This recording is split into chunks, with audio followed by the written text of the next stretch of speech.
కానీ చాలా మంది భక్తులు లేకపోతే మీ ఫాలోవర్స్ మీ ఫ్యాన్స్ అనుకోండి ఒక రకంగా రాధా మనోహర్ దాస్ గారు రాజకీయాల్లోకి వస్తే మంచి జరుగుతుంది. ఏమిటి మీ అభిప్రాయం? చాలా మందికి మొన్న ఎక్కడ ఎవరో పోలీసులు కలిశారు, ఎక్కడ ఏ ఊర్లోనో, ఈ తిరిగే ప్రయాణంలో గుర్తులేదు కానీ ఎక్కడ ఎయిర్పోర్ట్లో ఇక్కడే వాళ్ళు ఎవరో తీవ్రవాద ఈ అక్రమ చొరబాటుదారులు వస్తారుగా, వాళ్ళని అక్కడ కూర్చోబెట్టేసి నా దగ్గరికి వచ్చారు సెల్ఫీ కోసం.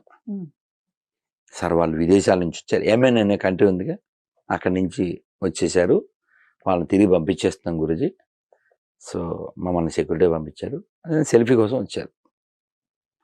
ఎస్ఐ ఎవరు మొత్తానికి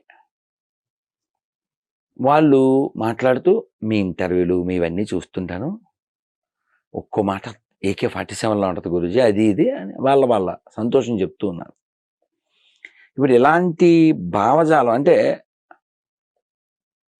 చాలామందికి చాలా చెప్పాలని ఉన్నా చెప్పడానికి చాలా భయం చేత, మొహమాటం చేత, లేదంటే ఏమన్నా అయిపోతుందేమో, నా మీద కేసులు అవి పెట్టారు మన గవర్నమెంట్, ఇక్కడ అక్కడ కూడా, తెలంగాణలో ఉంది, ఆంధ్రలో కూడా ఉంది. మీకు తెలుసు, లాస్ట్ ఇంటర్వ్యూలో మీరే చెప్పారు కదా, చెప్దాం అనుకున్నా ఇందాక అంజబాబు గారికి, మీ ఇంటర్వ్యూ ఎఫెక్ట్ నాకు ఒక కాల్ వచ్చింది. శంకర కళ్యాణ్ తెలుసు కదా, లాయర్, అంతకుముందు వారు చాలా తెలుసు కదా, ఇప్పుడు కొంచెం పక్క ఉన్నారు, వారు మాట్లాడట్లేదు కానీ చాలా గట్టిగా మాట్లాడతారు, చాలా స్ట్రాంగ్గా. ఆయన ఫోన్ చేశారు, గురూజీ ఇంటర్వ్యూ చూశాను, ఇలాగా టీటీడీ వాళ్ళు వెబ్సైట్లో ఇది వాళ్ళు ఎవరు అసలు మిమ్మల్ని రానివ్వకుండా చేయడానికి అది ఇది మిమ్మల్ని కనుక్కుని దాని మీద డిసిషన్ తీసుకుందామని చేశాను, చూడన్నా మంచిది, శంకర తీసే టీటీడీ వంకర, మనకున్నాడు శంకర చెప్పాను. సో అంటే దాని యొక్క స్పందన వచ్చింది. సరే, మీరు ఇప్పుడు అడిగిన ప్రశ్నకి మంచి చెయ్యాలి అని మనకుంటే సరిపోదు, మంచి చెయ్యాలనుకునే వాళ్ళని ముందుకి మొన్న గంగాధర శాస్త్రి గారు మాట్లాడుతూ చెప్పారు, ధర్మం దేశము రక్షించబడాలి అని ఎవరైనా ప్రయత్నం చేస్తే వాళ్ళని రక్షించుకోవాల్సిన బాధ్యత కూడా మనకుందిగా. ఎప్పుడో ఒక వీడియో చూశాను, మన అసదుద్దీన్ ఓవైసీ ఆయన చెప్తున్నాడు, హమేషా మోడీ నై రహేగా, హమేషా యోగి నై రహేగా. సరే, వాళ్ళు లేకపోతే ఏమిటి, ఆ లెగసీ కంటిన్యూ ఎలా చేయాలి అంటే, వాళ్ళు ఏదో మనకి కట్టుబానిసలో వాళ్ళు పని చేసేస్తారు, మన పని మనం చేసేసుకుంటామా? కాదు కదా. అల్లు సీతారామరాజుకి ఏం పని, పెళ్లి చేసుకోకుండా జీవిత త్యాగం చేయడం. కాబట్టి ఎవరి స్థాయిలో వాళ్ళు ధర్మం కోసం పనిచేయాలి, దేశం కోసం పనిచేయాలి. మనం పని చెయ్యకపోతే, అసలు పని చేసి త్యాగం చేసిన వాళ్ళు లక్షల మంది ఉంటే కూడా పాకిస్తాన్ పుట్టిందిగా. ఎన్ని త్యాగాలు చేస్తే కూడా పాకిస్తాన్ పుట్టింది, లక్షల మందిని చంపేశారు. చరిత్రే, ఎప్పుడో కాదు, 70 ఏళ్ల క్రితమే. కాబట్టి మనకి తగినటువంటి ప్రోత్సాహం లేనప్పుడు మనం ఏం చేస్తాం చెప్పండి. నేను మీ ప్రశ్న ఇంతకుముందు కూడా చాలాసార్లు చాలామంది అడిగారు.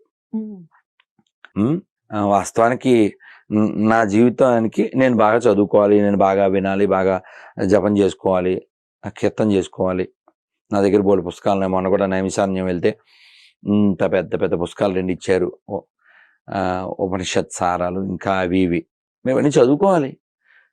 నా ఇప్పుడు శివకృష్ణ గారు చెప్తున్నారు, నేను రోజు 4 గంటలు చదువుకుంటాను. లక్కీ సార్, మాకు అదృష్టం లేదు అనుకున్నాను. బాగా చదువుకోవాలి. మరి నేను ఎందుకు మాట్లాడుతున్నా?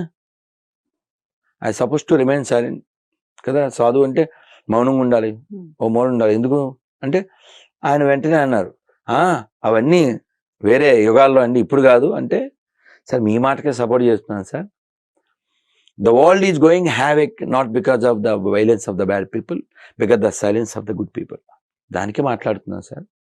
ఆ తిరుమలలో జరిగిన అన్యాయం కావచ్చు, దేవాదాయ శాఖలో అన్యాయం కావచ్చు, మరొకటి కావచ్చు, ప్రశ్నించవలసిన సందర్భము, అవసరము, ఆవశ్యకత ఉంది. అందుకని మాట్లాడుతున్నాను.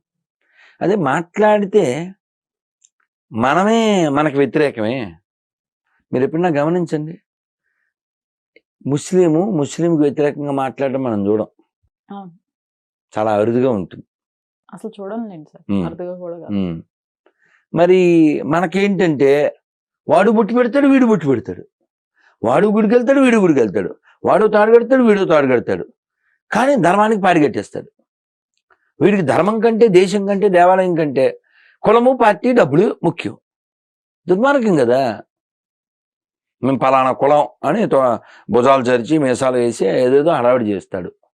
అసలు కులం ఎక్కడి నుంచి ఉంటుంది? ధర్మమే లేకపోతే.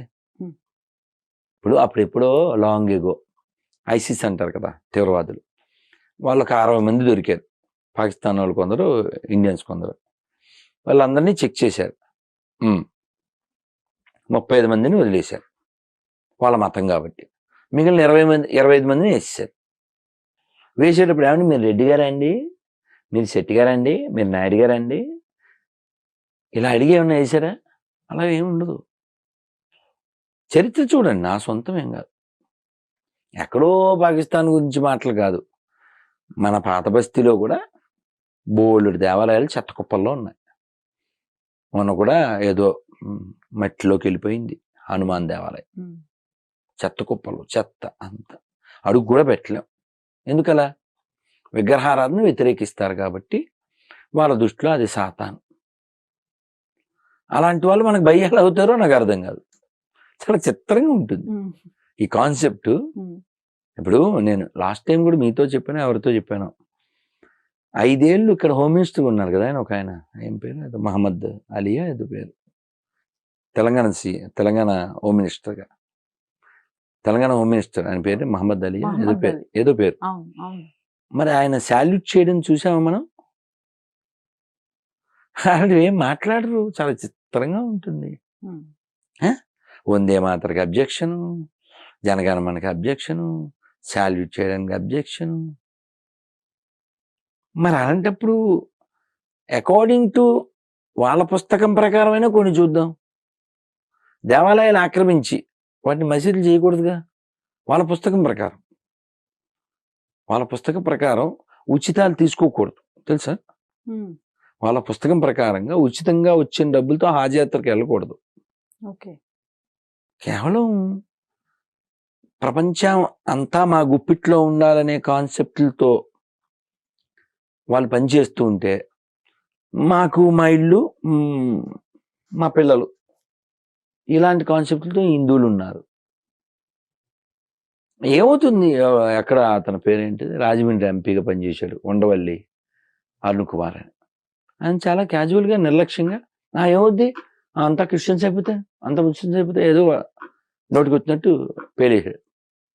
ఏమైపోతుంది? అలా అయిపోతే ఏమైపోతుంది? ధర్మం ఉండదు అంతే. దరిద్రమైన ధర్మం ఉండదు. ధర్మం లేకపోతే ఏమవుతుంది? నాశనం అయిపోతుంది, జనహరణం అయిపోతుంది. అనాలిసిస్ చేయండి. పోనీ ఎవరితో అయినా మాట్లాడతా, మీరు ఎవరినైనా, ఎనీ ముస్లిం, ఎనీ క్రిస్టియన్, ఈ భూమి మీద ఎవరికి హక్కు ఉంది అని అడగండి. మీ లాస్ట్ టైం కూడా చెప్పాను, ఒక టేబుల్ పెట్టండి, భగవద్గీత, బైబిల్, ఖురాన్ పెట్టండి. ఈ మూడిట్లో మానవత్వానికి వ్యతిరేకంగా ఏ పేజీ, ఏ వాక్యం ఉన్నా కొట్టేద్దామని చెప్పాను. పోనీ వీడియో చూసాకన్నా కామెంట్ పెట్టండి, నెంబర్ ఇవ్వండి, నేను మాట్లాడతాను. మనం పెద్ద ఆలోచన చేస్తే ప్రపంచం అంతా 700 కోట్ల మంది పైన ఉన్నారు, అందరూ మనుషులే. నువ్వు రిలీజియన్ ఏదైతే మాకేంటి, you can follow as you wish. నేను చెప్తున్నా, ఈ మాట అందరూ చెప్పేస్తే అయిపోతుందిగా, గొడవలు రావు కదమ్మా. గుళ్ళు మసీదులు ఎందుకు మారాలి? దుర్మార్గం కదా అది. కానీ ఫైనల్ గా ఒక చివరి ప్రశ్న గురువుగారు, ఈ మధ్య కొన్ని 2-3 వీడియోలు చూశాను, మీవే చూశాను స్వయంగా. సాయిబాబా, షిరిడి సాయిబాబా అనే అతను ముస్లింకి సంబంధించిన వ్యక్త హిందువుల భగవంతుడు కాదు అని వాదిస్తున్నారు. ఎలా అంటే మన హిందువుల్లోనే అమ్మ నువ్వు ఏ ప్రశ్న అడుగు తల్లి, ఆ, నేను ఆన్సర్ ఇస్తా, అనుమానం ఏం మన లేదు. హిందువుల్లోనే చాలా మంది ఆయనకి భక్తులు ఉన్నారు, ఉన్నదే వాళ్ళమ్మా, గుడ్లు మన కట్టిస్తున్నారు. హిందువుల్లోనే కదా ఉన్నదే వాళ్ళు, అవును, హిందువులే కదా భక్తులు. ఇంకెవరూ లేరు. అంతా. నీకు నా వీడియోల్లో అది వెతకలేము ఎక్కడుందో. తెనాలిలో ఓకే. రైల్వే స్టేషన్కి వెళ్ళినప్పుడు ఒరే కారపు అన్నాను, రాత్రి ఆల్మోస్ట్ ఈ టైం. అక్కడికి వెళ్ళి వీడియో తీశాను. ఏమని మాట్లాడని చెప్పనా, అటు తిరిగి ప్రియా హిందూ బంధువులరా మీకు ఇప్పుడు దరిద్రం చూపిస్తా అని కెమెరా తిప్పాం. ఓ విషయం చూపిస్తా, ఓ చిత్రం చూపిస్తా అనలే, ఒక అద్భుతం చూపిస్తానులే, ఒక దరిద్రం చూపిస్తా అని కెమెరా తిప్పాం. ఏంటి తిప్పి మధ్యలో గుడి, పక్కనే మసీదు, పక్కనే చర్చి, ఈ షేపులో సాయిబాబా గుడి కాల్ చూపిస్తా. చిత్తూరులో కూడా ఒక ఆయన నాకు పెట్టాడు. ఈ ఏ ముస్లిం అయినా పిలిచి మొక్కుతావా అని అడగండి, కాల్ చేస్తా, చేయమంటే చేస్తా. ఏ ముస్లిం అయినా సాయిబాబాను మొక్కుతాడా, యాక్సెప్ట్ చేస్తాడా? లేదు. అంటే వాళ్ళకి అక్కర్లేదు, పాయింట్ 1. ఓకే, క్రిస్టియన్ ఏమన్నా యాక్సెప్ట్ చేస్తాడా? వాళ్ళకు కూడా అక్కర్లేదు ఇతను. పోనీ ఆయన నోరిప్తే ఏమనేవాడు? అల్లా మాలిక్ అనేవాడు. సబ్కా మాలిక్ ఏక్ హై అంటే అందరికీ ఒకడే దేవుడు. మాలిక్ అంటే కాపరి అనొచ్చు, లేదా బాస్ అనొచ్చు అనుకోండి. సరే, అందరికీ ఒకడే. ఎవరు అతను? సబ్కా మాలిక్ ఏక్ హై, అల్లా మాలిక్ హై అంటే ఏంటి అర్థం? ఏం మాట్లాడదాం? పోనీ అవైదికమైంది ఏది మనం స్వీకరించకూడదు. అవైదికం అంటే ఏంటి? వేదానికి సంబంధం లేనిది. ఇప్పుడు శంకరాచార్య వారు ఎందుకు వచ్చారు? అవైదిక మతాలను ఖండించడానికి వచ్చారు ఆయన. 72,000 అవైదిక మతాలు ఉంటే అవన్నీ ఖండించి మళ్ళీ సెట్ చేసి వెళ్ళారు ఈ దేశాన్ని, ఈ ధర్మాన్ని. నువ్వు ఆ పాట మీకు తెలిసి ఉంటుంది, అల్లా సాయి యేసు సాయి, పచ్చ అబద్ధం కదా. కాల్ చేయమంటే చేస్తా, any Muslim any Christian, it they accept? పచ్చ అబద్ధం. నువ్వు పేరుకి ముందో వెనకో అది పెట్టేసి అలా రీమిక్స్ చేసేసి మళ్ళీ ఫేసులు మార్చేసి, ఇంకా దారుణం ఏంటంటే విజయవాడలో నేను అప్పుడెప్పుడు పాట కూడా పాడాను. ఏం పాడతాను, అట్ట అయిపోతారు, చెబితేనేమో ఫీల్ అయిపోతారు. బేబీ సాయి బేబీ సాంగ్ కొంచెం మారింది కదా.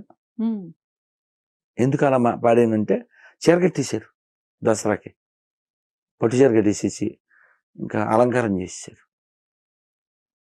దేనికి? విజయవాడలో అమ్మవారు ఉన్నారు కదా, రాజరాజేశ్వరి ఉన్నారు, కనకదుర్గమ్మ ఉంది. అలంకారం ఎవరికి చేయాలో వాళ్ళకి చేయాలి. ఇప్పుడు వీళ్ళకి మన గొర్రెలకి ఏం పెద్ద తేడా ఉంది? అక్కడ గుణదలని ఉంది విజయవాడలో, వాళ్ళు పలకీ సేవ, కొబ్బరికాయలు, హారతి, గుండు కొట్టుకోవడం, చెవులు, ఇంకా అంతా కాపీ పేస్ట్. దేనికంట?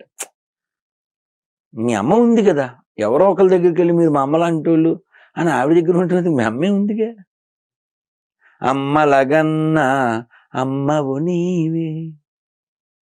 మేము నైమిషారణ్యం వెళ్ళాం, తెలుగు ఆయన వీరంపాలెం సిద్ధాంతి గారు పెద్ద అమ్మవారిని ప్రతిష్ఠ చేశారు, 42 అడుగులు. ఆవిడకి విశ్వజనని అని పేరు పెట్టి, ఆవిడ మొత్తం ఆ బాడీలోనే 42 దేవతలు అంతా ఉన్నట్టుగా పెట్టి, అది యూపీ నుంచి శకటం కూడా వెళ్ళిందంట. అది మన జనవరి 26 రిపబ్లిక్ ఆ రాష్ట్రం నుంచి. సరే, ఇప్పుడు మనకి ఆ విశ్వభావన ఉంది. ఈ సాయిబాబా ఈ పేరు ఇవేమీ వైదికంలో లేవు. రామ అర్థం ఏంటి? రామైతి రామ. అందరికీ ఆనందమునిచ్చేవాడు. కృష్ణ సర్వాకర్షకుడు.